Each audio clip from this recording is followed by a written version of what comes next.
Hello students, 11th Tamil Public Exams பேப்பரோட correction video போட்டிருந்தேன், paper presentation video.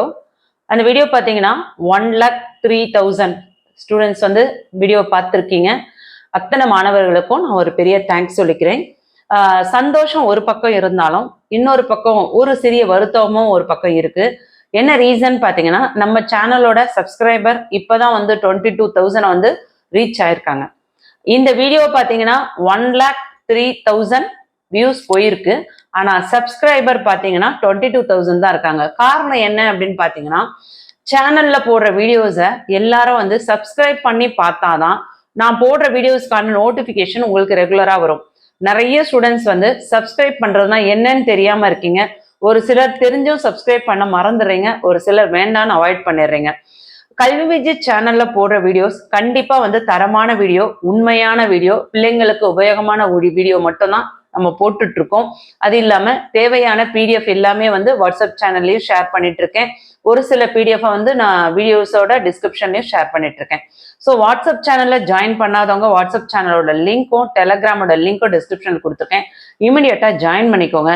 கல்வி விஜய் சேனல்ல போடுற வீடியோஸ் எல்லாமே தரமா இருக்கு, தொடர்ச்சியா நம்ம பார்க்கணும் அப்படின்னு விருப்பப்பட்டீங்கன்னா சப்ஸ்கிரைப் பண்ணாதவங்க சப்ஸ்கிரைப் பண்ணிக்கோங்க. ஆல்னு வர பெல் பட்டனை ப்ரெஸ் பண்ணிக்கோங்க. என்ன ரீசன் பார்த்தீங்கன்னா, இந்த ஒரு வீடியோ கிட்டத்தட்ட 100%ல 89% சப்ஸ்கிரைப் பண்ணாம பார்த்துட்டு இருக்காங்க. வெறும் 11% மட்டும் தான் சப்ஸ்கிரைப் பண்ணிட்டு பார்க்குறாங்க. ஸோ தயவு செஞ்சு சப்ஸ்கிரைப் பண்ணிட்டு பாருங்க. இதுக்கப்புறம் நம்ம போடுற எல்லா இம்பார்ட்டண்ட்டான வீடியோவும் பார்க்க முடியும். உங்களுக்கு தேவையான பிடிஎஃப்பும் கிடைக்கும். ஸோ நான் சொல்லக்கூடிய முக்கியமான இன்ஃபர்மேஷன்ஸ் எல்லாமே உங்களை சேரும். ஸோ தயவு செஞ்சு சப்ஸ்கிரைப் பண்ணாதவங்க சப்ஸ்கிரைப் பண்ணிக்கோங்க. பார்க்குற ஒவ்வொரு வீடியோவும் யூஸ்ஃபுல்லாக இருக்கு அப்படின்னு ஃபீல் பண்ணீங்கன்னா ஒரே ஒரு லைக் கொடுத்துட்டு பாருங்க. இதுக்கப்புறம் நம்ம போடுறக்கூடிய எல்லா வீடியோஸ்லையும் வந்து நம்ம சொல்லக்கூடிய முக்கியமான விஷயம் என்ன அப்படின்னு பார்த்தீங்கன்னா, பிடிஎஃப் நான் உங்களுக்கு வாட்ஸ்அப் சேனல்லையும் டெலகிராம்லையும் ஷேர் பண்ணிடுவேன். ஸோ ஜாயின் பண்ணாதவங்க ஜாயின் பண்ணிக்கோங்க. கண்டிப்பா நம்ம வந்து 11th and 12th தொடர்ச்சியா வீடியோஸ் போட்டுட்டு இருக்கோம், போடவும் இருக்கிறோம். ஸோ தொடர்ச்சியா இன்னும் ஒரு 2 வருஷத்துக்கு நீங்க கல்வி விஜய் சேனலை ஃபாலோ பண்ற மாதிரி இருக்கும். ஸோ சப்ஸ்கிரைப் பண்ணிக்கோங்க. நிறைய முக்கியமான வீடியோஸ் போடுறோம். 6th, 7th, 8th, 9th, 10th, 11th, 12th எல்லா ஸ்டூடெண்ட்ஸ்க்கும் போட்டுட்டு இருக்கோம். ஸோ உங்களோட சிஸ்டர்ஸ் அண்ட் பிரதர்ஸ் இருந்தாலும் கண்டிப்பா வந்து சேனலை சப்ஸ்கிரைப் பண்ணிக்கோங்க. ஓகேங்களா? சரி, இந்த வீடியோவில் நம்ம என்ன பார்க்க போறோம் அப்படின்னு பார்த்தீங்கன்னா, தமிழ்ல உங்களுக்கு பேப்பர் ப்ரெசன்டேஷன் வீடியோ போட்டிருக்கேன். Already public question paper video upload பண்ணியிருந்தேன். கொஸ்டின் பேப்பர் அப்லோட் பண்ணி அதோட ஆன்சர் கீ. ஆனால் நிறைய ஸ்டூடெண்ட்ஸ் வந்து ஆன்சர் கீ கொடுங்க சொல்லிட்டு இருக்கீங்க. நல்லா புரிஞ்சுக்கோங்க. நான் ஒவ்வொரு வீடியோலையும் என்ன போடுறேன்னு சொல்றேனோ அதை அடுத்தடுத்த வீடியோல போட்டுட்டு இருக்கேன். ஆனா அது உங்களை வந்து ரீச் ஆகணும் அப்படின்னா நீங்க சப்ஸ்கிரைப் பண்ணிட்டு ஆல்னு வர பெல் பட்டன் ப்ரெஸ் பண்ணாதான் நான் போடுற வீடியோஸ்க்கான நோட்டிபிகேஷன் உங்களுக்கு ரெகுலரா வரும். இல்ல அப்படி ரெகுலரா எங்களால் அதை ஃபாலோ பண்ண முடியல அப்படின்னா அட்லீஸ்ட் வாட்ஸ்அப் சேனல்ல ஜாயின் பண்ணிட்டீங்கன்னா நான் போடுற வீடியோஸை நான் வாட்ஸ்அப் சேனல்ல அப்டேட் பண்ணிடுவேன். நீங்க எப்போ ஃப்ரீயா இருக்கீங்களோ அந்த டைம் நீங்க உங்க ஸ்டாண்டர்ட்ஸ்க்கான வீடியோஸ் 10th சேனல் மட்டும் தான் அது. ஸோ நீங்க ஈஸியா வந்து ஃப்ரீயா இருக்கும்போது அதை உட்காந்து பார்த்துக்கலாம். சொன்னது புரியுதுங்களா? இப்போ இந்த வீடியோ நம்ம பார்க்க போறது 10th பப்ளிக் எக்ஸாம்ஸ்க்கு நம்ம தமிழ் எக்ஸாம்ஸ்ல எப்படி எல்லாம் ஈஸியா மார்க்ஸ் ஸ்கோர் பண்ணலாம், ஸ்பெல்லிங் மிஸ்டேக் இல்லாம எப்படி மார்க்ஸ் ஸ்கோர் பண்ணலாம், எதை அட்டன் பண்ணா ஃபுல் மார்க்ஸ் கிடைக்கும், எந்த மாதிரி நோட்ஸ் கொடுக்கணும், பப்ளிக் ஆன்சர்ல கீ என்னவா இருக்கணும், கீ பாயிண்ட் கண்டிப்பா கொடுக்கணுமா, இல்லை என்னென்ன கீ பாயிண்ட் கொடுத்தோம்னாக்கா ஃபுல் மார்க்ஸ் ஸ்கோர் பண்ணலாம், வெறும் கீ பாயிண்ட் கொடுத்தா மட்டும் போதுமா, இல்லை நோட்ஸ் கண்டிப்பா கொடுக்கணுமா, இந்த மாதிரியான முக்கியமான தகவல்கள் நிறைய ஸ்டூடெண்ட்ஸ் வந்து இதெல்லாம் கமெண்ட்ல கேட்ட கொஸ்டின்ஸ். ஸோ அவங்களோட கொஸ்டின்ஸ்க்கான ஆன்சர்ஸை இந்த வீடியோவில் தெளிவாக சொல்ல போறேன். அதை விட முக்கியமா பப்ளிக் எக்ஸாம்ஸோட இன்னொரு ஆன்சர் பேப்பரை நம்ம இன்னைக்கு கரெக்ஷன் பண்ண போறோம். ஸோ அதையும் பார்த்துட்டு கொஸ்டின் பேப்பர் என்ன, அதோட ஆன்சர் கீ என்ன, எப்படி நோட்ஸ் கொடுக்கணும், இந்த மாதிரி நிறைய முக்கியமான தகவல்கள்ல தமிழுக்கான ஒரு வீடியோ. ஸோ இந்த ஒரு வீடியோ பார்த்தீங்கன்னா நீங்க பப்ளிக் எக்ஸாம்ஸ்ல தமிழ்ல நல்ல மார்க் ஸ்கோர் பண்றதுக்கு 100% ரொம்ப யூஸ்ஃபுல்லா இருக்கும். வாங்க வீடியோக்குள்ள போயிடுவோம். பப்ளிக் எக்ஸாம்ஸ்ல 96 மார்க்ஸ் வாங்கின ஒரு ஆன்சர் ஷீட் தான் நீங்க பார்த்துட்டு இருக்கீங்க. இவங்க எந்த இடத்துலலாம் மிஸ்டேக்ஸ் பண்ணியிருக்காங்க, எதனால இவங்க சென்டம் மிஸ் பண்ண இருக்காங்க அப்படின்றத இந்த வீடியோல தெளிவா பார்க்கலாம். என்னென்ன கொஸ்டின்ஸ்க்கு எவ்வளவு மார்க் கொடுத்துருக்காங்க, எந்தெந்த இடத்துல இவங்களுக்கு மார்க்ஸ் போயிருக்கு அப்படின்னு தெளிவா பார்த்துருவோம். 1 மார்க் கொஸ்டின்ஸ் பார்த்தீங்கன்னா உங்களுக்கு வந்து இந்த லெஃப்ட் சைட்ல பாருங்க, 15 1 மார்க்ஸுக்கு ஃபுல் மார்க்ஸ் வாங்கியிருக்காங்க. ஸோ 15 மார்க்ஸ் வாங்கியிருக்காங்க. ஸோ 2 மார்க் கொஷின்ஸ் பார்த்தீங்கன்னா 1 2 3 4 5 6 7 8 9 9 கொஷின்ஸ் அட்டன் பண்ணியிருக்காங்க. ஸோ அதே மாதிரி அதுக்கடுத்தது 2 மார்க் கொஷின்ஸ் இங்க 9 அட்டன் பண்ணியிருக்காங்க. இன்னொன்று 3 மார்க்ஸ் தான் வந்திருக்கு. இந்த 3 மார்க்ஸ்ல அது ஒரு 2 மார்க் கொஷின். 30th கொஷின் பார்த்தீங்கன்னா உங்களுக்கு 3 மார்க் கொஷின்ஸ், ஆனால் அவங்களுக்கு 2 மார்க்ஸ் தான் வாங்கியிருக்காங்க. அடுத்து 33 பார்த்தீங்கன்னா உங்களுக்கு 3 மார்க் கொஷின், அங்கேருந்து ஸ்டார்ட் ஆகி 37 வரை 3 மார்க் கொஷின். அதுக்கடுத்தது 38லேருந்து 5 மார்க் கொஷின்ஸ். 5 மார்க்ஸ்ல ஃபுல் 5 மார்க்ஸ் வாங்கியிருக்காங்க. ஆனால் 43 44 45 இதெல்லாம் 8 மார்க்ஸுக்கு அவங்க பார்த்தீங்கன்னா உங்களுக்கு எல்லாமே 7 மார்க்ஸ் தான் வாங்கியிருக்காங்க. 7 7 7 வாங்கியிருக்காங்க. டோட்டலாக 58 வாங்கியிருக்காங்க இந்த சைடில். சரிங்களா? ஸோ எக்ஸாம்ஸ்க்கான மொத்த மார்க் பார்த்தீங்கன்னா 96 மார்க் வாங்கியிருக்காங்க. இந்த சைடு ரைட் சைடில் பார்த்தீங்கன்னா பேஜ் வைஸ் டோட்டல் கொடுத்துருக்காங்க. ஸோ ஒவ்வொரு பேஜில் எவ்வளோ மார்க்ஸ் எடுத்திருக்காங்க அப்படின்னு சொல்லிட்டு. சரிங்களா? ஸோ ஆக்சுவலாக பார்த்தீங்கன்னா அவங்களோட மார்க் வந்து 96. அந்த 4 மார்க்ஸ் எங்கே போயிருக்குன்னா 7 மார்க் கொஷின்ஸ், 3 7 மார்க் கொஷின்ஸில் 8 மார்க் கொஷின்ஸ்ல 3 7 மார்க் தான் வாங்கியிருக்காங்க. 1 மார்க் மிஸ் ஆயிருக்கு. ஸோ 3 மார்க் அங்கே மிஸ் ஆயிருக்கு. அதே மாதிரி 30th கொஷின் 30வது வினா பாருங்க, அங்கே 2 மார்க்ஸ் தான் வாங்கியிருக்காங்க. அது 3 மார்க் கொஷின். ஸோ அங்கே ஒரு மார்க் போயிருக்கு. ஸோ டோட்டலாக 4 மார்க்ஸ் போயிருக்கு. ஸோ எந்தெந்த கொஷின்ஸ்க்கு ஏன் மார்க் போச்சுன்னு பார்த்துலாம். அதுக்கு முன்னாடி நீங்கள் பப்ளிக் எக்ஸாம்ஸ் போகும்போது நீங்கள் என்னெல்லாம் செய்யணும், என்னெல்லாம் செய்யக்கூடாது, இதை வந்து தெளிவாக புரிஞ்சுக்கோங்க. Put your signature in the top sheet in the appropriate place. முகப்புச்சிட்டு, அதாவது உங்களோட நீங்கள் ஆன்சர் ஷீட் எழுதுறீங்க இல்லையா, அதோட முகப்புச்சிட்டு ஃப்ரண்ட் பேஜில் வந்து நீங்கள் வந்து சைன் பண்ணணும் அப்படின்னு சொல்லியிருக்காங்க. அதுக்கடுத்து விடைத்தாளின் இருபுறத்திலும் எழுத வேண்டும். ஆன்சர் ஷீட்டில் பார்த்தீங்கன்னா நீங்கள் போத் சைடு எழுதணும். ஒரு சைடு மட்டும் எழுதிட்டு மற்ற இன்னொரு சைடு விடக்கூடாது. ஸோ 2 பக்கமும் எழுதணும். அதே மாதிரி செய்முறைகள் யாவும் விடைத்தாளின் கீழ்ப்பகுதியில் எழுத வேண்டும். நீங்கள் வந்து ஏதாவது ரஃப் ஒர்க் பண்ணுறீங்க அப்படின்னா அந்த ஆன்சர் ஷீட்டில் கீழே டவுனில் இந்த லோயர் பேஜில் நீங்கள் அந்த ரஃப் காலமாக யூஸ் பண்ணிக்கலாம். அடுத்தது சரியான வினா எண் தவறாமல் எழுத வேண்டும். வினா எண் எழுதாத மற்றும் தவறான வினா எண்கள் குறிப்பிடப்பட்டு எழுதப்பட்ட விடைகள் மதிப்பீடு செய்யப்பட மாட்டாது. இது ரொம்ப முக்கியமாக வந்து என்னோட ஸ்டூடெண்ட்ஸ் எல்லாருமே தெரிஞ்சிருக்கணும் சப்ஸ்கிரைபர்ஸ். என்ன ரீசன் பார்த்தீங்கன்னா இப்போ வரையுமே வந்து 11th பப்ளிக் எக்ஸாம்ஸ் போன ஸ்டூடெண்ட்ஸ் பார்த்தீங்கன்னா ப்ராக்டிக்கல் எக்ஸாமில் என்னோட ரெஜிஸ்டர் நம்ம வந்து நான் தப்பாக எழுதிட்டேன், ஸோ எனக்கு மார்க் வருமா அப்படின்னு கொஸ்டின் கேட்டிருந்தாங்க. ஸோ கண்டிப்பாக வந்து உங்களோட ரெஜிஸ்டர் நம்பர் கரெக்டாக நீங்கள் எழுதணும். அதே மாதிரி கொஸ்டின் நம்பர் கரெக்டாக எழுதணும். இதெல்லாம் இல்லைன்னா கண்டிப்பாக நம்மளோட மார்க்ஸ் போயிடும். சொன்னது புரியுதுங்களா? அதனால இதெல்லாம் வந்து கொஞ்சம் கவனத்தில் வச்சுக்கோங்க. தவறான வினா எண்கள் குறிப்பிடப்பட்டு எழுதப்பட்ட விடைகள் மதிப்பீடு செய்யப்பட மாட்டாது. நீங்கள் கொஸ்டின் நம்பரை தப்பாக போட்டீங்கன்னா என்ன பண்ணுறாங்க, ஆன்சரை கரெக்டாக இருந்தாலும் அதுக்கு மார்க் கிடையாது. அதே போல் இரு விடைகளுக்கிடையே இடைவெளி விட்டு எழுத வேண்டும். ஒரு கொஸ்டின் எழுதி முடிச்சிட்டீங்க, இன்னொரு கொஸ்டின் ஆன்சர் எழுதுறீங்க அப்படின்னா அந்த இடத்துல என்ன பண்ணும், 1 லைன் விட்டு எழுதணும். கண்டினியூ எழுதக்கூடாது. சரிங்களா? ஸ்பேஸ் விட்டு எழுத சொல்றாங்க.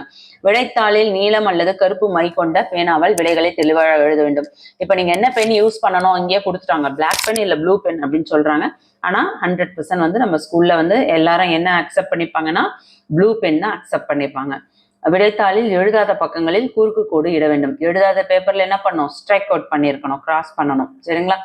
அன்ரைட்டன் பேஜஸ்ல வினாத்தாளில் எந்தவித குறியீடும் இடக்கூடாது. அதாவது உங்களோட கொஸ்டின் பேப்பர்ல என்ன பண்ணுவாங்க, நிறைய பேர் வந்து கையில கொஸ்டின் பேப்பர் வாங்கினோடனே அந்த கொஸ்டின் நம்பர்ஸ் பக்கத்துல வந்து என்ன ஆன்சர் அப்படின்னு சொல்லிட்டு டிக் பண்ணிடுவாங்க. ஏன்னா நம்ம வந்து மறந்துடக்கூடாது அப்படின்னு சொல்லிட்டு டக்குன்னு கொஸ்டினை வந்து கொஸ்டின் பேப்பர்ல வந்து மார்க் பண்ணுவாங்க. அந்த மாதிரிலாம் செய்யக்கூடாது. அதே மாதிரி உங்களோட ஆன்சர் ஷீட்டை வந்து நீங்க டேமேஜ் பண்ணக்கூடாது. அதே மாதிரி உங்களோட ஆன்சர் ஷீட்ல ஒவ்வொரு பேஜ், அதாவது ஃப்ரண்ட்ல வந்து உங்களுக்கு நீங்க வந்து ரெஜிஸ்டர் நம்பர் எழுதினாவே போதும். உங்களோட ஆன்சர் ஷீட்ல ஒவ்வொரு பேஜ்லயும் உங்களோட ரெஜிஸ்டர் நம்பர் எழுதுறது, நேம் எழுதுறது, இதெல்லாம் நீங்க பண்ணக்கூடாது. வண்ண கலர் கொண்ட பேனா பென்சில் எதையும் பயன்படுத்தக்கூடாது. அதாவது கலர் பென்னோ இல்லை ஸ்கெட்சோ இதெல்லாம் யூஸ் பண்ணக்கூடாது. விடைத்தாள் கோட்டின் இடது ஓரத்தில் எழுதக்கூடாது. அதாவது ஆன்சர் ஷீட்ல லெஃப்ட்ல வந்து மார்ஜின் கிட்ட நீங்க எதுவும் எழுதக்கூடாது. லெஃப்ட் மார்ஜின்ல எதையும் யூஸ் பண்ணக்கூடாது. கொஸ்டின் நம்பர் போடுறது மட்டும் தான் நம்ம பண்ணணும். விடைத்தாள் புத்தகத்தின் எந்த தாளையும் கிழிக்கவோ நீக்கவோ கூடாது. விடைத்தாள்னா என்ன, உங்களோட ஆன்சர் ஷீட் வந்து உங்களுக்கு புக்லெட் மாதிரி கொடுப்பாங்க. அதாவது ஒரு சின்னதாக ஒரு நோட்டு மாதிரியே இருக்கும், தச்சு தான் இருக்கும். சரிங்களா? அதுலயே வந்து உங்களுக்கு ஒரு 30 பக்கத்துக்கிட்ட கொடுத்துருவாங்க அந்த பேஜஸ். ஸோ அதுல இருந்து தான் நம்ம வந்து எழுதணுமே தவிர அது எழுதாத பேஜ் எல்லாம் வந்து கிழிக்கிறதெல்லாம் பண்ணக்கூடாது. அதுக்கு என்ன பண்ணணும், எழுதாத பேப்பர் இருக்கு அப்படின்னா அதை வந்து பென்சிலால ஸ்கேல் வச்சு ஒரு கோடு போட்டுருங்க, ஸ்ட்ரைக் அவுட் பண்ணிடுங்க. விடைத்தாளில் எழுதிய ஒன்றுக்கு மேற்பட்ட அனைத்து சரியான விடைகளையும் அடித்தல் கூடாது. அதாவது நீங்க வந்து ஒன்றுக்கு மேற்பட்ட அனைத்து சரியான விடைகளை அப்படின்னா நீங்க எழுதிட்டு அதுக்கப்புறம் ஸ்ட்ரைக் அவுட் பண்ணிட்டீங்க அப்படின்னா அதுக்கு வந்து உங்களுக்கு மார்க்ஸ் எல்லாம் கொடுத்துட மாட்டாங்க. சொன்னது புரியுதுங்களா? ஸோ அடிச்சு அடிச்சு எழுதாம ஓவர் ரைட் பண்ணாம எழுதாம பார்த்துக்கோங்க. அடுத்தது ஆன்சர் ஷீட் என்ன எழுதியிருக்காங்க அப்படின்றத விளக்கமா பார்த்துடலாம். இந்த ஸ்டூடெண்ட்ஸ் என்ன மிஸ்டேக் பண்ணியிருக்காங்கன்னு சொல்லிட்டு இவங்க வந்து எடுத்த உடனே என்ன எழுதியிருக்காங்க பார்த்தீங்கன்னா 41 கொஸ்டின் நம்பர் 41 படிவம் எழுதியிருக்காங்க. படிவத்துக்கு இவங்களுக்கு எவ்வளவு மார்க் கொடுத்துருக்காங்கன்னா முழு மதிப்பெண் 5 மதிப்பெண் கொடுத்துட்டாங்க. சொன்னது புரியுதுங்களா? அவங்களோட மாணவரோட பெயர் என்ன, அவங்களோட பெயரே எழுதியிருக்காங்க வான் மலர் அப்படின்றது. அதை வந்து உங்களோட உண்மையான பெயர் தான் எழுதணும் அப்படின்னு கிடையாது. நீங்க வந்து ஆண் போடலாம், இல்ல உங்களோட உங்க பெயர் இல்லாம வேற பெயர் கூட இங்க குறிப்பிடலாம். பிறந்த தேதி உங்களோட டேட் குறிப்பிடணும்னு கிடையாது, நீங்க வேற எது வேணா குறிப்பிடலாம். தேசிய இனம், பாதுகாவலர், வீட்டு முகவரி, சும்மா ரஃபா ஒரு அட்ரஸ் போட வேண்டியதுதான். இறுதியாக முடித்த வகுப்பு, பயின்ற மொழி, இது எல்லாமே உங்களுக்கு எப்படி ஃபில் பண்ணணும்னு தெரியும். அதுக்கேற்ற மாதிரி கரெக்டாக பண்ணீங்கன்னா உங்களுக்கு 5 மார்க்ஸ். ஓகேங்களா? அதே மாதிரி யூஸ் பண்ணாத மற்ற படிவத்தெல்லாம் என்ன பண்ணணும், ஸ்ட்ரைக் அவுட் பண்ணிடணும். ஏன்னா படிவம் ஒன்று தான் வரும், ஆனால் இங்கே வந்து உங்களுக்கு 2-3 படிவம் கொடுத்துருப்பாங்க. சரிங்களா? அதை நீங்க தேவையில்லாததெல்லாம் ஸ்ட்ரைக் அவுட் பண்ணிடுங்க. அடுத்து பார்த்தோம்னா 1 மார்க் கொஸ்டின்ஸ் எழுதும்போது ஃபர்ஸ்ட் வந்து என்ன பண்ணுவோம், மேல பகுதி அந்த மாதிரி பகுதி ரோமன் லெட்டர் போட்டுறாங்க பத்தியா, பகுதி 1 ரோமன் லெட்டர் 1 போட்டு கொஸ்டின் நம்பர் போட்டு அதோட ஆப்ஷன் எழுதி பக்கத்துல ஆன்சர் எழுதியிருக்காங்க. இவங்க ஒரே பேஜ்லேயே 15 1 மார்க்ஸும் லைன் விடாம கண்டினியூ எழுதியிருக்காங்க. எல்லாமே கரெக்ட்ன்றதுனால இவங்களுக்கு 15 மார்க்ஸ் கொடுத்துருக்காங்க. பாத்தீங்களா? இந்த மாதிரி கொடுப்பாங்க. இல்ல ஒரு சில டீச்சர் என்ன பண்ணுவாங்க, இங்க கரெக்ஷன் பண்ணும்போது ஒவ்வொரு கொஸ்டினுக்கும் பக்கத்துல 1 மார்க் கொடுத்துட்டு அப்புறம் டோட்டலா 15 கொடுப்பாங்க. இவங்க டோட்டலாவே 15 கொடுத்துட்டாங்க. ஸோ இதே மாதிரி அடித்தல் திருத்தல் இல்லாம அழகா எழுதுனீங்கன்னா கண்டிப்பா உங்களுக்கு ஃபுல் மார்க்ஸ் வந்துடும். நீங்க இதுல ஓவர் ரைட் பண்ணி அடிச்சு எழுதுனீங்கன்னா கண்டிப்பா அந்த ஆன்சர் கரெக்டா இருந்தாலும் உங்களுக்கு மார்க்ஸ் கொடுக்க மாட்டாங்க. ஸோ அதனால அதில் கவனமா இருங்க. அடுத்த பகுதி 2ல பார்த்தீங்கன்னா பிரிவு 1ல உங்களுக்கு 2 மார்க் கொஸ்டின்ஸ் இல்லையா? ஸோ இதுல வந்து 2 மார்க்ஸ் வாங்கியிருக்காங்க. 17th கொஸ்டின், அறிவியலின் வளர்ச்சி யாருடைய அறிவை விரிவாக்குகிறது. ஸோ கொஸ்டின் மார்க் கொடுத்துட்டு வினா அதாவது விடைக்கேற்ற வினா இல்லையா? ஸோ அதனால அவங்க கொஸ்டின் மார்க் கொடுத்து எழுதியிருக்காங்க. அடுத்தது எத்தனை ஆண்டுகளுக்கு ஒரு முறை மலர்வது குறிஞ்சி அப்படின்னு சொல்லியிருக்காங்க. ஸோ இதுக்கும் கொஸ்டின் மார்க் கொடுத்துருக்காங்க. அவங்களுக்கு அழகா 2 மார்க்ஸ் வந்துடுச்சு. அடுத்து மனப்பாட பகுதிக்கு திருவள்ளுவர் அப்படின்னு எழுதியிருக்காங்க. இந்த மாதிரி எழுதும்பொழுது பிள்ளைங்க நல்லா படிக்கக்கூடிய பிள்ளைங்கன்னு சொல்லிட்டு அவங்களுக்கு வந்து ஒரு நல்ல அபிப்பிராயம் உண்டாகும். ஸோ எந்த மனப்பாடம் எழுதினாலும் அதோட ஆசிரியரை குறிப்பிட மறந்துடாதீங்க. அதுக்கடுத்து 16 வினாவை பாருங்க. ஒரு புலவர் தன் நண்பனை காண அவரது இரும்பு பட்டறைக்கு சென்றார். இரும்பு பட்டறைக்கு சென்றார் வரணும்னா அவங்க சென்றர் கொடுத்துருக்காங்க. ஸோ இந்த இடத்துல வந்து சென்றாருக்கு ராக்கு துணக்கால் விட்டுட்டாங்க. அதுக்குமே அவங்க கவனிக்கல. நண்பர் அவரை பார்த்து வாரும் இரும்படியும் என்றார். புலவர் அவங்க திடீர் என்னன்னு எழுதியிருக்காங்க. ஸோ தவறானதுனால என்ன பண்றாங்க, ஒரே ஒரு முறை தான் ஸ்ட்ரைக் அவுட் பண்ணியிருக்காங்க.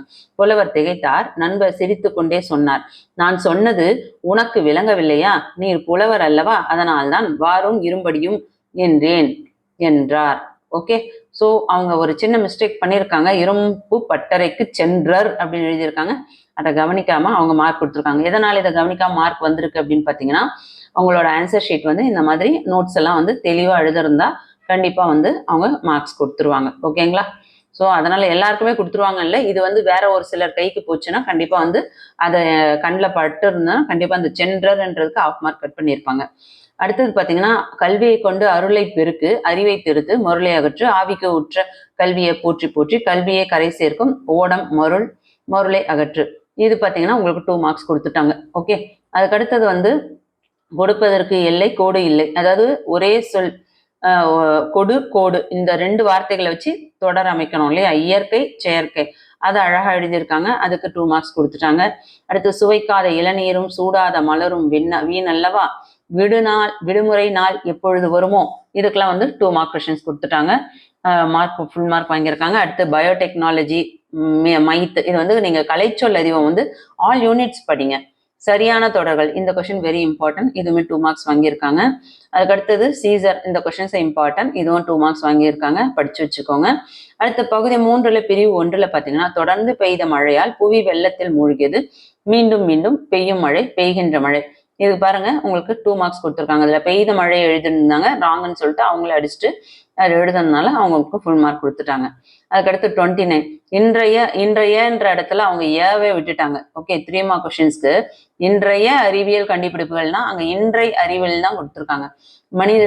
இன்றை அறிவியல் கண்டுபிடிப்புகள் மனிதனை உயர்த்துகிறது இத்து விட்டுட்டாங்க. மேன்மைப்படுத்துகின்றன. ஸோ கரெக்ஷன் பண்ணவங்க இதெல்லாம் கூட கரெக்ஷன் பண்ணாம அவங்க என்ன பண்ணியிருக்காங்க, அப்படியே டிக் அடிச்சிருக்காங்க. வருங்காலத்தில் மனிதர் அளிக்கும் சேவையை ரோபோக்கள் அளிக்கும்.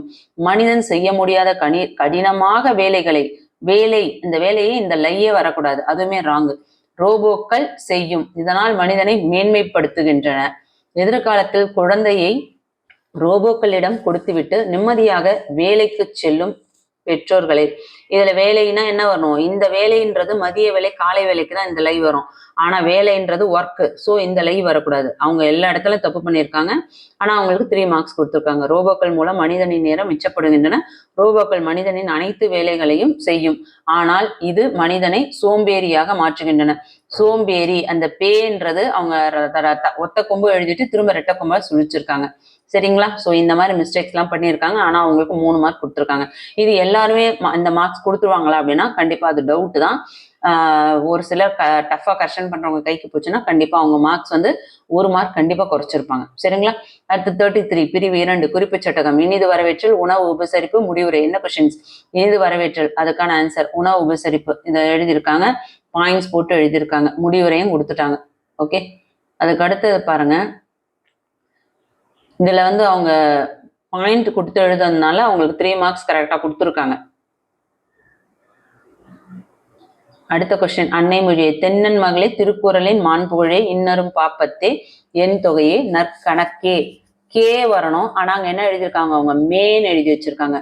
மண்ணுஞ்சிலம்பே மணி மேகலை வடிவே முன்னும் நிலைவால் முடித்தாழ வாழ்த்துவமே. ஆக்சுவலா இங்க வந்து அவங்களுக்கு 1 மார்க் போயிருக்கணும். ஆனா அவங்க ஃபுல் மார்க் கொடுத்துருக்காங்க. ஸோ இது எல்லாருக்கும் அந்த மார்க் வரும் அப்படின்னு சொல்ல முடியாது. அறிந்தது அறிதல், அறியாதது அறியாமை, புரிந்தது புரிதல், புரியாதது புரியாமை, தெரிந்தது தெரிதல், தெரியாதது தெரியாமை, பிறந்தது பிறத்தல், பிறவாதது பிறவாமை. அது ஃபுல் மார்க் வாங்கியிருக்காங்க. அடுத்து அழகெட்டு வாய்ப்பாடுக்கும் ஃபுல் மார்க் வாங்கியிருக்காங்க. இக்குறள் நாள் எனும் வாய்ப்பாட்டில் முடிகிறது. இந்த மாதிரி எழுதி முடிக்கணும். சொன்னது புரியுதுங்களா? ஸோ அழகெட்டு வாய்ப்பாடை கரெக்டாக ஃபாலோ பண்ணி முடிச்சிருங்க. அதுக்கு அடுத்தது குறிப்பு சட்டகம். குறிப்பு சட்டகம் பார்த்தீங்கன்னா உங்களுக்கு 4th ரோமன் லெட்டர்ல தமிழர் மருந்தும் நவீன மருந்தும் தொடர்பு அப்படின்னு ரஃபா தான் அவங்க வந்து நோட்ஸே கொடுத்துருக்காங்க. 38th கொஸ்டின், தமிழர் மருத்துவத்தில் இயற்கையான பொருட்களை கொண்டு மருத்துவம் செய்தனர், இதனால் நோய் விரைவாக குணமாகிவிடும். இன்னொரு அந்த இடத்துல மிஸ்டேக் வந்திருக்கு. முக்கியமான விஷயம் என்னவென்றால் உணவு. உணவினால் தான் பாதி நோய்கள் வருகின்றன. உணவை நாம் சரியான அளவில் உண்ண வேண்டும். இதுக்கு வந்து கீழே கொடுத்துருக்காங்க மார்க்கு. உணவே மருந்து. நாம் உணவை மருந்தாக உட்கொள்ள வேண்டும். தமிழர் மருத்துவத்தில் இது முக்கியமானதாகும். உணவை மருந்தாக உண்ணால் மருந்தை உணவாக உட்கொள்ள வேண்டாம். இது நல்ல பாயிண்ட். அவங்க ரவுண்ட் பண்ணி கொடுத்துறதுனால அதுக்கு மார்க் கொடுத்துருக்காங்க. நவீன மருத்துவம். நவீன மருத்துவத்தில் இங்கு இத்து வரணும். எல்லாம் நவீனம் தான். அங்கு எல்லாமே மருந்து என்றால் மாத்திரை டானிக், அதாவது சிறப்பு தான், அவ்வளவுதான். எந்த நோய்க்கு சென்றால் இந்த மருந்தை குடி, அதை குடி, இதை சாப்பிடு என கூறுவார்கள். தொடர்பு. இவை இரண்டுக்கும் பொதுவானது மருந்து. அங்கு உணவே மருந்து என்கிறார்கள். ஆனால் இங்கு மாத்திரையே மருந்து, அளவாக அருந்து என்கிறார்கள். அங்கு நோயை இயற்கையாக தீர்க்கிறார்கள், இங்கு நோயை செயற்கையாக தீர்க்கிறார்கள்ன்றதுல இக்கு மிஸ் ஆயிருக்கு. ஸோ அவங்களுக்கு ஃபுல் மார்க் ஆனால் கொடுத்துட்டாங்க, 5 மார்க்ஸ். ஓகேங்களா? இது காரணம் என்ன அப்படின்னு பார்த்தீங்கன்னா இந்த பாயிண்ட்ஸ் போட்டு அவங்க அதை ரவுண்ட் பண்ணி காமிச்சிருக்காங்க பார்த்தீங்களா? ஸோ அவங்க வந்து நல்லா எழுதியிருப்பாங்க அப்படின்ற நம்பிக்கையில டிக் பண்ணி மார்க் கொடுத்துட்றாங்க. ஸோ அதனால தான் ஹேண்ட் ரைட்டிங்கே சரியில்லை அப்படின்னா கூட நம்ம ப்ரெசன்டேஷனை நல்லா கொடுத்துக்கணும். 39 பாருங்க, அனுப்புனர் அட்ரஸ் உங்க அட்ரஸ், அதனால ஆ இன்னு எழுதிட்டாங்க. பெறுநர் கண்டிப்பா கரெக்டா எழுதணும். நாளிதழின் ஆசிரியர், தினமலர் நாளிதழ், ஈன்னு ஊர் பெயர் கொடுத்துருக்காங்க. பொருள், கட்டுரையை வெளியிட வேண்டி தொடர்பாக. நான் உங்கள் பொங்கல் மலரை படித்து வருகிறேன். நேற்று பொங்கல் விழாவை முன்னிட்டு உழவு தொழிலுக்கு வந்தனை செய்வோம் என்ற கட்டுரையை நானே எழுதியுள்ளேன். இதை உங்கள் மலரில் வெளியிட வேண்டும் என தாழ்மையுடன் கேட்டுக்கொள்கிறேன். அங்க இக்கு வரணும், அது மிஸ் ஆயிருக்கு. தங்கள் உண்மையுள்ள ஆன்னு கொடுத்துட்டு உரைமேல் முகரி, உரைக்கு வந்து ரை மாத்தி எழுதியிருக்காங்க. ஆனா அவங்க என்ன பண்ணியிருக்காங்க, அதுக்குமே கரெக்டா டிக் பண்ணி 5 மார்க் கொடுத்துருக்காங்க. ஸோ இந்த மாதிரிலாம் மார்க்ஸ் கிடைக்கிறதுன்றது இது ஒரு சிலர்கிட்ட தான் கிடைக்கும். இதே சென்டம் பேப்பரா இருந்தா இதை கரெக்ஷன் பண்ணும்போது நிறைய டீச்சர்ஸ் பார்த்து இந்த சின்ன சின்ன மிஸ்டேக்ஸ், இப்ப நான் சொன்ன மிஸ்டேக்ஸ்லாம் என்ன பண்ணுவாங்க, அடிச்சு மார்க் இன்னும் குறைஞ்சிரும்.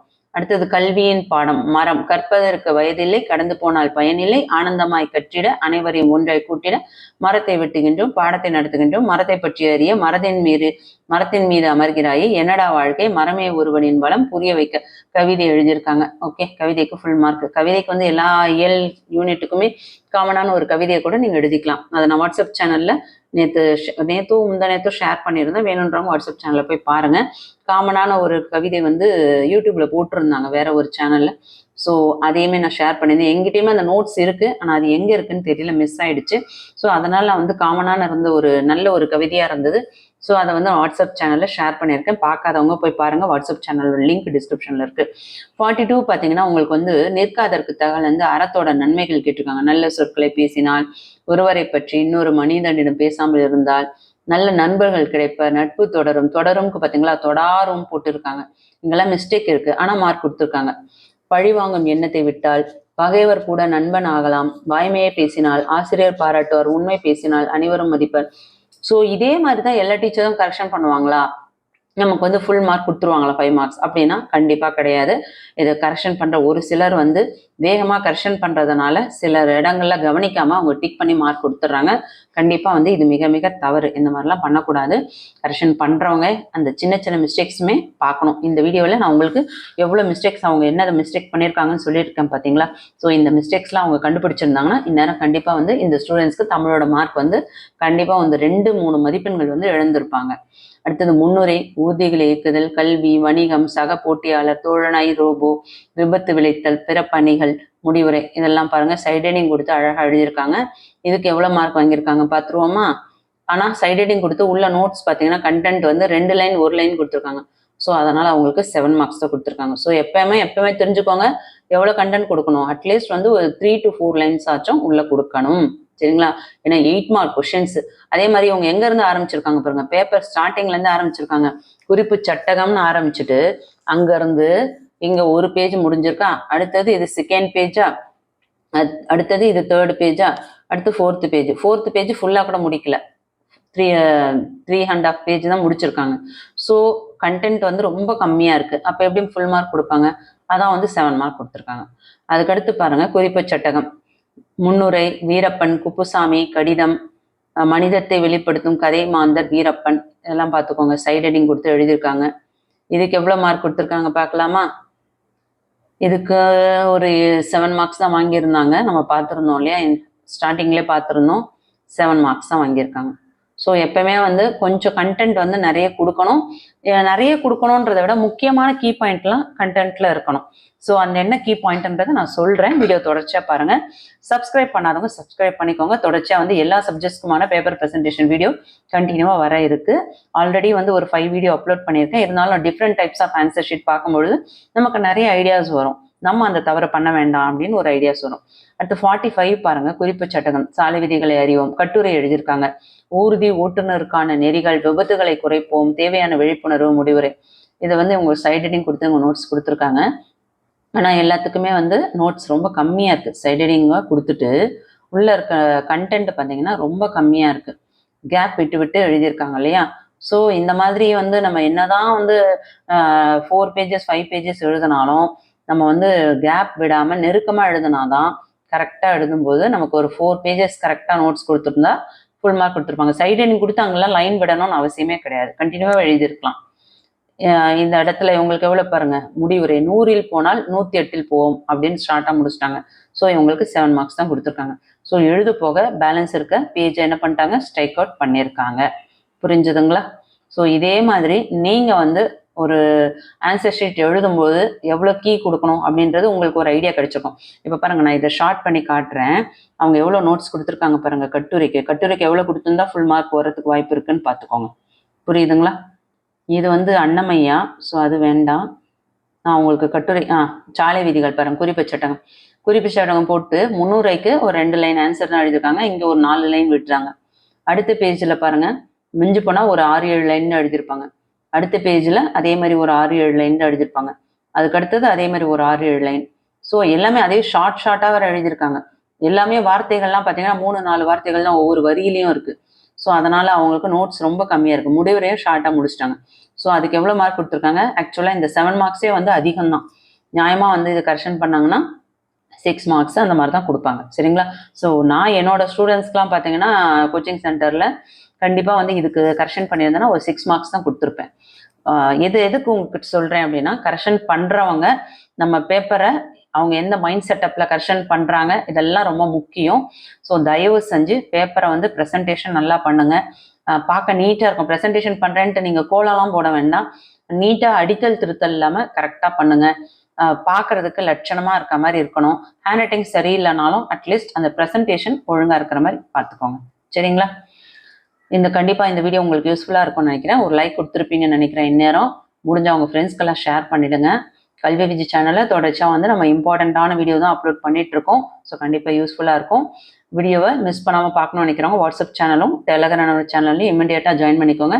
டெலகிராம் சேனல் வாட்ஸ்அப் சேனலோட லிங்க் டிஸ்கிரிப்ஷனில் இருக்குது. ஓகே, ஸோ இப்போ வந்து நம்ம பப்ளிக் கொஸ்டின் பேப்பர் என்ன அதோட ஆன்சர் கீ என்னன்னு பார்த்துருவோம். 2024க்கான question paper original question paper பார்க்குறோம். இதோட கோட் நம்பர் பாருங்க, மேலே 7711 இருந்தாவே அது 2024க்கான கொஸ்டின் பேப்பர். சரிங்களா? ஸோ இந்த கொஸ்டின் பேப்பரில் என்ன கொஸ்டின்ஸ்லாம் கேட்டிருக்காங்க அப்படின்றத நீங்கள் ஆல்ரெடி எல்லா கொஸ்டின்ஸும் பார்த்துருப்பீங்க. 15 1 மார்க் கொஸ்டின்ஸ் கொடுத்துருக்காங்க. கேட்டவர் மகிழ பாடிய பாடல், மலர்கை, ஸோ எல்லா கொஷின்ஸுமே பார்த்துக்கோங்க. நான் கொஷின்ஸ்லாம் ரீட் பண்ணேன்னா வீடியோ வந்து ரொம்ப லென்த்தியாக போகும். ஸ்ட்ரெயிட்டாக வந்து நான் உங்களுக்கு ஆன்சர் கீழே நான் எக்ஸ்பிளைன் பண்ணுறேன். சொன்னது புரியுதுங்களா? ஸோ 15 1 மார்க் கொஷின்ஸ் கொடுத்துருக்காங்க. ஸோ இந்த 15 1 மார்க் கொஷின்ஸோட ஆன்சர் கீழே என்ன அப்படின்றதும் பார்த்துருவோம். அதுக்கடுத்தது 2 மார்க் கொஷின்ஸ் கொடுத்துருக்காங்க, விளக்கமாக கொடுத்துருக்காங்க 2 மார்க்ஸ்லாம். வரும் என்ன கொடுத்துருக்காங்க விளக்கமா அப்படின்னா, 4 வினாக்களுக்கு மட்டும் விடையளிங்க, 21வது வினாவு கட்டாயமா விடையளிக்கணும் அப்படின்னு சொல்லியிருக்காங்க. நீங்க என்ன பண்றீங்க, நிறைய பேர் கட்டாய வினாவை விட்டுட்டு 4 வினாக்கு விடையளிக்கணும் அப்படின்னா மற்ற 4 வினாக்கு விடையளிச்சிங்கன்னா அது 4 மார்க்குக்கு உங்களுக்கு மார்க் கிடையாது. ஸோ கம்பல்சரி கொஸ்டின் அட்டன் பண்ணியிருக்கணும். அது போக மற்ற கொஸ்டின்ஸ்க்கு 3 கொஸ்டின்ஸ் அட்டன் பண்ணியிருந்தா போதும். சொன்னது புரியுதுங்களா? ஸோ இந்த மாதிரி தான் நீங்கள் கரெக்டாக நேர்மையாக நடந்துக்கணும். அந்த இடத்துல நம்ம ஏதாவது தவறுதல் பண்ணோம்னா கண்டிப்பாக வந்து 2 கொஸ்டின்ஸ்க்கான மார்க் போயிடும். அடுத்து 2 மார்க் கொஸ்டின்ஸில் பார்த்தீங்கன்னா எவ்வளோ 5 வினாக்களுக்கு விடையளிக்க சொல்லியிருக்காங்க. இது எல்லாமே வந்து உங்களோட மொழிபெயர்ச்சி பின்னாடி புக்கில் இருக்கு இல்லையா, புக் பேக்கில், அதில் என்னென்ன இம்பார்ட்டன்ட் வேணுன்றவங்க சொல்லுங்கள், நம்ம அதுக்கான வீடியோஸை தனியாக அப்லோட் பண்ணலாம். இதில் வந்து உங்கள் புக் பேக்கில் என்னெல்லாம் படிக்கணும் முக்கியமானது நான் சொல்கிறேன். ஸோ அதெல்லாம் பார்த்துக்கோங்க. இதில் பார்த்தீங்கன்னா இன்றைய அறிவியல், அடுத்தது பார்த்தீங்கன்னா உங்களுக்கு 3 மார்க் கொஸ்டின் சிறுவினா, உரை பற்றி கொடுத்து அதை கொஷின்ஸ் கேட்கறது, நிகழ்கலை கலைஞர் இதெல்லாம் கேட்டிருக்காங்க. அதுக்கடுத்து 3 மார்க் கொஷின்ஸ், எவையெல்லாம் அறியேன் என்று கருணையன் கூறுகிறார். இதில் 34 மெமரி பார்த்தீங்கன்னா உங்களுக்கு மனப்பாட பாடல் வந்து கட்டாய வினாவாக கேட்குறாங்க. இதில் இது அல்லது அதுன்னு கேட்டிருக்காங்க. அன்னை மொழி பாடலில் தென்னன் மகளை பாடலும், பெருமாள் திருமொழி பாடலில் வாளால் அழுத்த சுடினும் இந்த பாடலும் கேட்டிருக்காங்க. ஸோ இது ரெண்டுத்துல ஏதாவது ஒன்று எழுதணும். சரிங்களா? ஸோ முடிஞ்சால் ஃபஸ்ட்டு ஒரு 5 யூனிட்ல இருக்க மெமரி எல்லாத்தையும் படிங்க. ஆனால் 6th யூனிட்ல இருக்க திருக்குறள் கண்டிப்பாக படிச்சாகணும். இல்லை லாஸ்ட்லேருந்து போகும்போது 5 யூனிட் படிங்க. அதேமாதிரி 3rd யூனிட்ல இருக்க திருக்குறளை கண்டிப்பாக படிக்கணும். இந்த மாதிரி நீங்கள் படிச்சீங்கன்னா கண்டிப்பாக ஈஸியாக வந்து மார்க் வர்றதுக்கு வாய்ப்பு இருக்கு மனப்பாடங்கள் பகுதியில். அடுத்து பார்த்தீங்கன்னா இது பார்த்தீங்கன்னா 3 மார்க் கொஸ்டின்ஸ். ஓகே, இதையும் பார்த்துக்கோங்க. அணியை குறிப்பிட்டு எழுதுக, தொழிற்பெறகளாக மாற்றி எழுது, இலக்கண பகுதியில் கேள்வி கேட்டிருக்காங்க சிறுவினா. அதே மாதிரி அழகிட்டு வாய்ப்பாடு. ஸோ இதுக்கு வந்து ஏதாவது 2 எழுதணும். இதில் கட்டாய வினான்னு கொடுக்கல. ஸோ எனி 2 நீங்கள் சூஸ் பண்ணிக்கலாம். அடுத்தது வந்து 5 மார்க் கொஸ்டின்ஸ். 5 மார்க் கொஸ்டின்ஸில் கண்டிப்பாக வந்து திருக்குறள்லேருந்து ஒரு நெடுவினா கேட்டு கொடுத்துருவாங்க. அதனால் 6வது இயல் 3வது இயலில் இருக்க நெடுவினாவை திருக்குறள் பகுதியில் இருக்கிறத தயவு செஞ்சு நெடுவினாவை கண்டிப்பாக படிங்க. கண்டிப்பாக வந்துடும். ஏதாவது ஒரு நெடுவினா கேட்டுருவாங்க. அதுக்கு அடுத்தது பாருங்க, இந்த கொஷின்ஸ்க்கான இந்த காட்சியை கண்டு கவிஞர் எழுதுக, படிவம். இது பார்த்தீங்கன்னா மாணவ நிலையில் நாம் பின்பற்ற வேண்டிய அறங்கள், அதனால் ஏற்படும் நன்மைகள். இது பார்த்தீங்கன்னா உங்களுக்கு வந்து நிற்காதருக்கு தகவல இருந்து கொடுத்துட்றாங்க. ஸோ இயல் 1, இயல் 2, இயல் 3 இதெல்லாம் வந்து நீங்கள் நல்லா ப்ராக்டிஸ் பண்ணிக்கணும். ஓகேங்களா? அதுக்கடுத்து 8 மார்க் கொஷின்ஸ் பார்த்தோம்னாக்கா உங்களுக்கு 2 கொஷின்ஸ் கொடுத்து அதுலேருந்து 1 சூஸ் பண்ணி எழுத சொல்கிறாங்க. எவரேனும் ஒரு அறிஞர், சான்றோர், புகழ்பெற்ற சாதனையாளர் அப்படின்னு இது ஒரு டஃப் தான், தன் வரலாறாக மாற்றி கொடுங்க. ஆனால் அதுக்கு ஆப்ஷன் பார்த்தீங்களா, உங்களுக்கு என்ன கொஸ்டின் கொடுத்துருக்காங்க, ஒரு குழந்தையை தூக்கவும் கீழே விழுந்த ஒரு தேநீர் கோப்பையை எடுக்கும். இது ஆல்ரெடி இம்பார்ட்டன்ட் கொஸ்டின் நான் சொல்லியிருக்கேன். ஸோ ஒரு இம்பார்ட்டன்ட் கொடுத்து ஒரு அன்இம்பார்ட்டன்ட் கொஸ்டின்ஸை உள்ளே கொடுத்துருவாங்க. ஸோ இந்த மாதிரி கொஸ்டின்ஸ்லாம் கேட்டிருக்காங்க அப்படின்னா ஈஸியாக நம்ம எப்படி அட்டன் பண்ணுறது அப்படின்றது நீங்கள் முடிவு பண்ணிக்கணும். அதுக்கு நம்ம சொல்லக்கூடிய கொஸ்டின்ஸை வந்து மேக்ஸிமம் படிக்கணும். ஸோ ஒரு 4 கட்டுரை படிக்கிறது, 3 கடிதம் படிக்கிறது அதெல்லாம் வந்து ரொம்ப டேஞ்சர். ஏன்னா ஆப்ஷனில் எடுக்கும்போது நம்ம ஆப்ஷனில் எடுக்கிற கொஷின் வந்து நமக்கு தெரியாதது வந்துடுச்சு, 2 ஆப்ஷனுமே வந்து தெரியாத கொஷினே வந்து ஆப்ஷன் இல்லாமல் கொடுத்துருந்தாங்கன்னா மாட்டிக்குவோம். அதே மாதிரி அழகிரி சாமி இதை கொடுத்துட்டு கூட ராமானுஜர் கொடுத்துருக்காங்க. ராமானுஜர் எல்லா இதுலயும் கொடுத்துட்றாங்க. ஸோ அதையுமே பார்த்துக்கோங்க. அடுத்தது பார்த்தீங்கன்னா பள்ளி ஆண்டு விழா மலருக்காக நீங்கள் படித்த கட்டுரை, இது வெரி வெரி இம்பார்ட்டன்ட். இந்த கவிதை நூலுக்கான மதிப்புரை இது அடிக்கடி கேட்கக்கூடிய ஒரு கொஸ்டின். அதே மாதிரி சாலை பாதுகாப்பு கட்டுரையில பார்த்தீங்கன்னா அடிக்கடி கேட்கக்கூடியது என்னன்னு பார்த்தீங்கன்னா சாலை பாதுகாப்பு கேட்குறாங்க. அதுக்கு அடுத்தது சிக்கனமும் சிறு சேமிப்பும் கேட்டிருக்காங்க. அதுக்கு அடுத்தது உழவு தொழிலின் மேன்மை சிறப்பு என்னன்னு கேட்குறாங்க. அதே மாதிரி ஒரு முறை வந்து கொரோனாவோட பெருந்தொற்று பத்தி கட்டுரை கேட்டிருந்தாங்க. தொடர்ச்சியா வந்து ஒரு 4 வருஷமா இந்த கட்டுரையெல்லாம் கேட்டிருந்தாங்க. ஸோ இதெல்லாம் வந்து நீங்க பார்த்து வச்சுக்கோங்க. இதுல இருந்து ஏதாவது ஒன்று திரும்ப கேட்கறதுக்கும் சான்சஸ் அதிகமா இருக்கு. சரிங்களா? ஸோ ஆன்சருக்கு என்னன்னு பார்த்துருவோமா? 10th தமிழ் பப்ளிக் எக்ஸாம்ஸோட ஆன்சர் கீ பார்த்துட்டு இருக்கீங்க. 2024 மார்ச் நடந்தது. ஸோ ஃபர்ஸ்ட் பாருங்க 1 மார்க் கொஸ்டின் 15 1 மார்க்ஸ் கொடுத்துருக்காங்க. பாடல் கேட்டவர், உவமை தொகை, வானத்தையும் பேரொலியும், இந்த மாதிரி கொஸ்டின் நம்பர் போட்டு நீங்க அதோட குறியீடு, அதாவது ஆப்ஷன் என்னன்னு எழுதி ஆன்சர் எழுதணும். ஒவ்வொருத்துக்கும் 1 மார்க். ஸோ டோட்டலா வந்து 15 மார்க்ஸ் கொடுத்துருக்காங்க. ஓகேங்களா?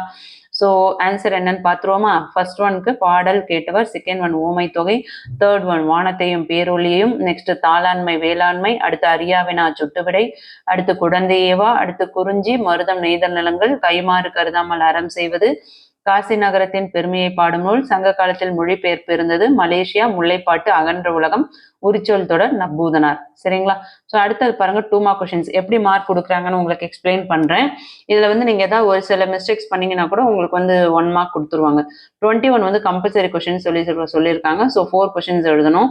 அதுல வந்து 16th ஒனுக்கு வந்து பொருத்தமான விடை எழுதியிருந்தால் முழு மதிப்பெண் வழங்கலாம் அப்படின்னு கொடுத்துட்டாங்க. ஸோ வந்து கொஸ்டின் ஏற்ற ஆன்சர் நீங்க கரெக்டா எழுதிருக்கீங்க அப்படின்னா கண்டிப்பா உங்களுக்கு 2 மார்க்ஸ் கொடுத்துருவாங்க. அடுத்து 17th ஒனுக்கு வந்து கொஸ்டின் நம்பர் போட்டு நீங்க வந்து கரெக்டான ஆன்சர் எழுதிருந்தீங்கன்னா அதுக்கு ஃபுல் மார்க். ஸோ ஆக்கு 1 மார்க், ஆக்கு 1 மார்க். சரிங்களா? அடுத்து 18th ஒனுக்கு வந்து வறுமை நிலையிலும் பழைய புத்தகங்கள் விற்கும் கடைக்கு சென்று புத்தகங்களை வாங்கி படித்தார். உணவுக்காக வைத்திருக்கும் பணத்தில் புத்தகம் வாங்கி படித்து வாங்கிவிட்டு பட்டினி கிடந்தார். ஸோ 2 பாயிண்ட் எழுதியிருக்கனால ஒவ்வொரு பாயிண்ட்டுக்கும் ஒவ்வொரு மார்க். ஸோ சப்போஸ் உங்களுக்கு தெரியல, நீங்க ஒரு பாயிண்ட் தான் கொடுத்துருக்கீங்கன்னா உங்களுக்கு 1 மார்க் வந்துடும். 19th ஒன் உழைத்ததால் கிடைத்த ஊதியம், ஏனென்றால் பகைவரை வெல்லும் கூர்மையான ஆயுதம், அதை விட வேறு எதுவும் இல்லை. ஸோ இதுக்கு வந்து 2 பாயிண்ட்டுக்கு ஒவ்வொரு மார்க். அதுக்கடுத்தது முழக்கத்தொடர்கள் பார்த்தீங்கன்னா அருளை பெருக்குவோம், அறிவை திருத்துவோம், மயக்கம் அகற்றுவோம், அறிவை தெளிவாக்குவோம், கல்வியை கற்போம், கல்வியை கற்போம், போற்றுவோம். இதுக்கெல்லாம் பார்த்தீங்கன்னா உங்களுக்கு 2 மார்க்ஸ். இது போன்ற பொருத்தமான முழக்கத்தொடர்கள் எவையேனும் 2 எழுதியிருப்பேன். இதுல வந்து மொத்தமா கொடுத்துருக்காங்க. இது மொத்தமா நீங்க எழுதணும் அவசியம் கிடையாது. எனி 2 பாயிண்ட்ஸ் எழுதுனாவே ஒவ்வொரு பாயிண்ட்டுக்கும் ஒவ்வொரு மார்க். புரிஞ்சுதுங்களா? அடுத்து மனப்பாட பகுதி திருக்குறள், அதுக்கு 2 மார்க்ஸ். திருக்குறள்ல ஏதாவது ஒரு எழுத்து தப்பா இருந்தா கூட உங்களுக்கு 1/2 மார்க் கட் பண்ணிடுவாங்க. அடுத்து பாத்தீங்கன்னா பிரிவு 2ல எவையேனும் 5 வினாக்களுக்கு மட்டும் விடை தருக. இது பாத்தீங்கன்னா 2 மார்க் கொஸ்டின்ஸ். இது வந்து 22க்கு வந்து ஒரு தாற்றில் பல சீப்பு வாழைப்பழங்கள் உள்ளன, ஒரு சீப்பில் பல வாழைப்பழங்கள் உள்ளன. சரியான தொடருக்கு 1 மார்க், அதே பிழைக்கான காரணத்துக்கு 1 மார்க். ஸோ டோட்டலா 2 மார்க்ஸ் கொடுத்துட்றாங்க. அடுத்து பாத்தீங்கன்னா 23ல வந்து கொடுப்பதற்கு எல்லை கோடு கிடையாது, பாதை தெரியாத இயற்கை காடுகளில் பயணிக்க செயற்கை கருவிகள் பயன்படுகின்றன. இந்த 2 பாயிண்ட்ஸ்க்கு ஒவ்வொரு பாயிண்ட்ஸ்க்கும் 1 மார்க். அதே மாதிரி பகுப்பது உறுப்பிலக்கணம், நீங்க வந்து சீட் பிரிக்கிறதுக்கு 1 மார்க். மயங்கு கூட்டல் எண் கூட்டல் ஈ கூட்டல் ஆ மயங்கிய, இதுக்கு 1 மார்க். அப்புறம் அந்த மயங்குனா பகுதி, இன்னா இறந்த கலை இடைநிலை, இன்னா புணர்ந்து கெட்டது, ஈனா உடம்படுமை, ஆனா பெயரச்சொகுதி, இதுக்கு 1 மார்க். ஸோ இதுல ஏதாவது ஒரு மிஸ்டேக் வந்தா கூட உங்களுக்கு 1/2 மார்க் கட் பண்ணிடுவாங்க. ஸோ 1.5 மார்க் தான் வர வாய்ப்பு இருக்கு. ஸோ கரெக்டா எழுதிட்டீங்கன்னா 2 மார்க் கொடுத்துருவாங்க. அடுத்து 25 பாருங்க. 2 கொஸ்டினுக்கு உயிரி தொழில்நுட்பம் 1, தொன்மம் 1, 2 கொஸ்டினுக்கு 2 ஆன்சர், ஒவ்வொன்றுக்கும் 1 மார்க். அடுத்து செவி மாற்றுத்திறனாளர்களுக்கான ஆன்சர்.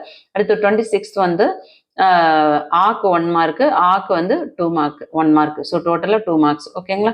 கரெக்டான ஆன்சர் எடுத்தீங்கன்னா உங்களுக்கு ஃபுல் மார்க் கொடுத்துருவாங்க. அதே மாதிரி சீசர் எப்போதும் என் சொல் பேச்சை கேட்கும், அதுக்கு ஒரு பாயிண்ட்டுக்கு 1 மார்க். அடுத்த பாயிண்ட் புதியவர்களை பார்த்து குறைக்குமே தவிர கடிக்காது, அடுத்த பாயிண்ட்டுக்கு 1 மார்க். ஸோ டோட்டலா 2 மார்க்ஸ். அடுத்து பார்த்தோம்னா வேங்கை மரம் தனிமொழி, இதுக்கு 1 மார்க். அந்த வெறும் வேங்கை மரம் தனிமொழி இதை மட்டும் எழுதுனாவே அதுக்கு 1 மார்க். வேம் கூட்டல் கை, வேகின்ற கை தொடர்மொழி, இதுக்கு 1 மார்க். ஸோ இவ்வாறு தனிமொழிக்கும் தொடர்மொழிக்கும் பொதுவாக பொருந்துவது புதுமொழி அப்படின்னு எழுதணும். அடுத்து பாருங்க. அடுத்து 18 மார்க்ஸ் வந்து பிரிவு 1 2 வினாக்களுக்கு விடையளிக்க. இது வந்து கொஸ்டின் நம்பர் 29ல ஆம் அறிவை விரிவாக்குகிறது, பணியை எளிதாக்குகிறது, அனைத்து துறைகளிலும் செயற்கை நுண்ணறிவு உதவுகிறது. இதுதான் கீ பாயிண்ட். இந்த கீ பாயிண்ட்டை கொடுத்து பொருத்தமான கருத்துக்கள் எவையேனும் 3 இருப்பின், இந்த மாதிரி இதே பாயிண்ட் இருக்கணும் அவசியம் இல்லை. இதே போல வேற 3 பாயிண்ட்ஸ் வந்து நீங்க கரெக்டான கீ பாயிண்ட் கொடுத்து நோட்ஸ் கொடுத்துருந்தீங்கன்னா உங்களுக்கு மதிப்பெண் கொடுக்கலாம்னு சொல்லிட்டாங்க. ஸோ ஒவ்வொரு கீ பாயிண்ட்டுக்கும் ஒவ்வொரு மார்க், டோட்டலாக 3 மார்க்ஸ். அதே மாதிரி 30th கொஸ்டின்ஸ்க்கு வந்து ஆக்கு 1 மார்க், ஆக்கு 1 மார்க், ஈக்கு 1 மார்க். அடுத்து 31 பொருத்தமான விடை எழுதியிருந்தால் முழு மதிப்பெண் கொடுக்கலாம் அப்படின்னு சொல்லியிருக்காங்க. ஓகே, 31க்கு சரிங்களா. அதுக்கடுத்து பார்த்தோம்னாக்கா எவையேனும் 2 வினாக்களுக்கு மட்டும் விடை தருக. 34 வந்து உங்களுக்கு கம்பல்சரி கொஸ்டின் சொல்லியிருக்காங்க. ஸோ 34ன்றது உங்களுக்கு மனப்பாட பகுதி, அதுக்கு வந்து 3 மார்க்ஸ். ஓகே, அதுக்கு அடுத்தது 32 நான் உயிர் பிழைக்கும் வழி அழியறியேன் நினைவிற்கேற்றவர். இதுல வந்து ஒரு 4 பாயிண்ட் கொடுத்துருக்காங்க. உங்களுக்கு வந்து ஏதாவது ஒரு 3 பாயிண்ட் நீங்க எழுதுனா கூட உங்களுக்கு 3 மார்க்ஸ் கொடுத்துருவாங்க. அடுத்து விடை எழுத முயற்சி செய்திருப்பின் முழு மதிப்பெண் வழங்கலாம். 33 கொஸ்டின் வந்து நீங்க தெரியவே இல்லை, அட்லீஸ்ட் உங்களுக்கு ஏதோ ஒன்று தெரிஞ்சதை நீங்க எழுத ட்ரை பண்ணாவே அவங்க 3 மார்க்ஸ் கொடுத்துடலாம்னு சொல்லியிருக்காங்க. எப்படிலாம் ஈஸியா மார்க் ஸ்கோர் பண்ணலாம் பாருங்க. தமிழ்ல வந்து ஃபெயில் ஆயிடும்னு பயப்படுறவங்களுக்குலாம் இதெல்லாம் ஒரு பெரிய வரப்பாஸ் ஆகும். ஏன்னா 1 மார்க் கொஸ்டின்ஸே உங்களுக்கு வந்து 15 கொஸ்டின்ஸ் வருதா, ஸோ அங்க ஈஸியா மார்க் ஸ்கோர் பண்ணிடலாம். 2 மார்க்ஸ்ல ஒரு 10 மார்க் எடுத்துடலாம். டீட்டெயில கண்டிப்பா வந்து எதுவுமே தெரிலனா கூட முன்னுரை முடிவுரை போட்டு நீங்க எழுதுனீங்கன்னாவே எல்லாத்துக்குமே வந்து கட்டுரைக்கெல்லாம் வந்து 8 மார்க்ஸ்ல வந்து கொடுத்துருக்க கொஸ்டின்ல கொடுத்துருக்கதை வச்சு நீங்க ஒரு ஓனா எழுதுனீங்கன்னாவே கண்டிப்பா உங்களுக்கு ஒரு 4 மார்க்ஸ் கொடுத்துருவாங்க. அழகா வந்து 50, 60 ஸ்கோர் பண்ண முடியும். 2 வினாக்களுக்கு மட்டும் சுருக்கமாக விளையடிக்க, அதாவது சிறுவினா அறிதல் அறியாமை இந்த பாயிண்ட்ஸ்லாம் எழுதியிருக்காங்களே. ஸோ ஃபர்ஸ்ட் 2 பாயிண்ட்ஸ்க்கு 1.5 மார்க்ஸ், அடுத்த 2 பாயிண்ட்ஸ்க்கு 1.5 மார்க்ஸ். ஸோ டோட்டலா 3 மார்க்ஸ். அடுத்து சொல் பின் வரும் நிலையணினா என்ன, அதுக்கு விளக்கம், அதுக்கு வந்து பொருள் வந்து ஒரே சொல் பல முறை வந்து பொருள் தருகிறது. இந்த விளக்கத்தெல்லாம் கொடுக்குறோம் இல்லையா, இதுக்கு வந்து ஒவ்வொன்றுத்துக்கும் ஒவ்வொரு மார்க் கொடுத்துருக்காங்க. டோட்டலா 3 மார்க்ஸ்க்கு. ஓகே, அடுத்து அழகீட்டு வாய்ப்பாட்டில் நீங்க வந்து குறிப்பு என்னன்னா சொல்லியிருக்காங்க, சீருக்கு வந்து 1 மார்க், அசைக்கு 1 மார்க், வாய்ப்பாடு 1 மார்க். இதுல ஏதாவது ஒரு மிஸ்டேக் போச்சுன்னா 1 மார்க் போயிடும். அதுக்கடுத்து 5 மார்க் கொஸ்டின்ஸ்ல பாத்தீங்கன்னா தமிழர் மருத்துவ முறையில தமிழர் மருத்துவ முறை சைடடிங் போட்டு எழுதுனா அதுக்கு ஒரு 2.5 மார்க்ஸ், நவீன மருத்துவ முறைக்கு ஒரு 2.5 மார்க்ஸ். ஸோ நீங்க வந்து இந்த பாயிண்ட் இங்க கொடுத்துருக்க கீ பாயிண்ட் மட்டும் தான் எழுதணும்னு இல்லை, பொருத்தமான சைடடிங் கொடுத்து நீங்க கரெக்டான கருத்து கீ பாயிண்ட் எழுதுனீங்கன்னாக்கா முழு மதிப்பெண்கள் கொடுத்துடலாம் அப்படின்னு சொல்லியிருக்காங்க. அதே மாதிரி அடுத்த கொஸ்டின்ஸ்க்குமே வந்து பாத்தீங்கன்னா உங்களுக்கு மாணவரோட கருத்தும் இருப்பின், அதாவது உங்களோட ஓன் என்ன சொல்றது, உங்களோட ஓன்றது உங்களோட கருத்துக்கு இங்க மதிப்பு இருக்கு அப்படின்னு சொல்லியிருக்காங்க, மரியாதை இருக்கு, உங்களோட மார்க் உங்களோட கருத்துக்குமே வந்து முழு மதிப்பெண் கொடுக்க முடியும், நீங்க புக்ல இருக்கிறதா இங்க எழுதணும் அப்படின்னு சொல்ல 38ல. ஸோ ஃபர்ஸ்ட் ஒரு பாயிண்ட்டுக்கு 1 மார்க், அப்புறம் ஒரு 2 மார்க், அப்புறம் 1 மார்க், அப்புறம் 1 மார்க்னு டோட்டலா பாத்தீங்கன்னா உங்களுக்கு இங்கேயே வந்து 5 மார்க்ஸ் கொடுத்துட்றாங்க.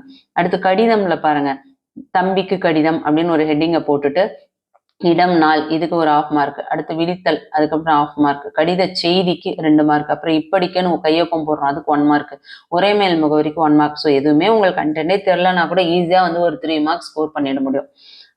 அதே மாதிரி நாளிதழ் ஆசிரியருக்கு அனுப்புனருக்கு 1/2 மார்க், பெறுநருக்கு 1/2 மார்க், விழித்தல் பொருளுக்கு 1/2 மார்க், கடித செய்திக்கு 2 மார்க், முடிவு ஒப்பத்துக்கு 1/2 மார்க், உரைமேல் முகவரிக்கு 1/2 மார்க், இடம் நாள் எழுதுனா அதுக்கு 1/2 மார்க். ஸோ எப்படி ஸ்பிளிட் பண்ணியிருக்காங்க பாருங்க. இதுல வந்து எதுவுமே நமக்கு தெரியல அப்படின்ட்டு எதுவுமே விட்டு வரக்கூடாது, எல்லாத்தையும் ஃபில் பண்ணி வைக்கணும். சரிங்களா, கண்டிப்பா மார்க் ஸ்கோர் பண்ணலாம். அதே மாதிரி கவிதைக்கு வந்து நீங்க வந்து ஓனா வந்து கரெக்டா கதையை கரெக்டா மிஸ்டேக் இல்லாம பொருத்தமா எழுதியிருந்தீங்கன்னா 5 மார்க் கொடுத்துடலாம்னு சொல்றாங்க. அடுத்தது படிவம் வந்து உங்களோட பெயர் என்ன வேணா குறிப்பிடலாம், வான் மலர், பிறந்த நாள், தேசிய இனம், ஓகே, பெற்றோர் பாதுகாவலர் பெயர். ஸோ இங்க என்ன கொடுத்துருக்கோ அது எல்லாமே அப்படியே அழகா இந்த மாதிரி ப்ராக்டிஸ் பண்ணிக்கோங்க. அதுக்கு 5 மார்க்ஸ். வினாத்தாளில் குறிப்பிட்டுள்ள விவரங்களுடன் படிவம் சரியாக நிரப்பப்பட்டிருப்பின் முழு மதிப்பெண். கொஸ்டின்ல என்ன கொடுத்துருக்காங்களோ, கொஸ்டின் பேப்பர்ல என்ன பேர் வந்து அதுல வான்மலர் கொடுத்திருந்தா இங்கே நீங்க வான்மலர் தான் எழுதணும். எந்த ஊர் குறிப்பிட்டிருக்காங்க அது. நீங்க வாட்டின ஒரு இஷ்டத்துக்கு கொஸ்டினை கவனிக்காம நீங்க வாட்டின எதையோ ஒண்ணு எழுதுனீங்கன்னா மார்க் கிடையாது. அதே மாதிரி நிற்க அதற்கு தகவல அறங்கள் நன்மைகள், இது பாருங்க, லெஃப்ட்ல இருக்கிறதுக்கெல்லாம் ரைட்ல இருக்கிறதுலாம் அறங்கள் நன்மைகள் ரெண்டுத்தையும் சேர்த்து ஒவ்வொரு பாயிண்ட்டுக்கும் ஒவ்வொரு மார்க். ஸோ கரெக்டா நன்மைகளும் இடம்பெற்றிருந்தா 1 மார்க் கொடுத்துருங்கன்னு சொல்றாங்க. அடுத்து மொழிபெயர்ப்புக்கு எல்லாத்துக்கும் ஒவ்வொரு பாயிண்ட்ஸ்க்கும் 1 மார்க். அடுத்து செவி மாற்றுத்திறனாளர்களுக்கான விடை 8 mark questions, very very important பாருங்க. செயற்கை நுண்ணறிவின் எதிர்கால வெளிப்பாடுகள் அப்படி ஹெட்டிங் கொடுத்துட்டு முன்னுரை செயற்கை நுண்ணறிவு ஒவ்வொரு சைடு ஹெட்டிங்கும் கொடுத்துட்டு கரெக்டான பாயிண்ட் கொடுத்தாவே உங்களுக்கு முழு மதிப்பெண் கொடுக்கலாம்னு சொல்லிட்டாங்க.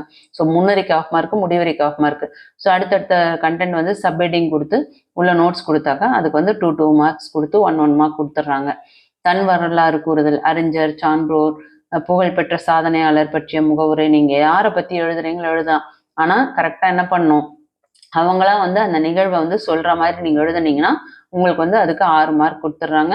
ஆனா நீங்க வந்து யாரை பத்தி எழுதுறீங்களோ, அறிஞர்னா சான்றோர் அந்த மாதிரி சைடு ஹெட்டிங் கொடுத்து அதுக்கு ஒரு பாயிண்ட் கொடுத்தீங்கன்னா அதுக்கு வந்து 2 மார்க்ஸ் கொடுத்துட்றாங்க.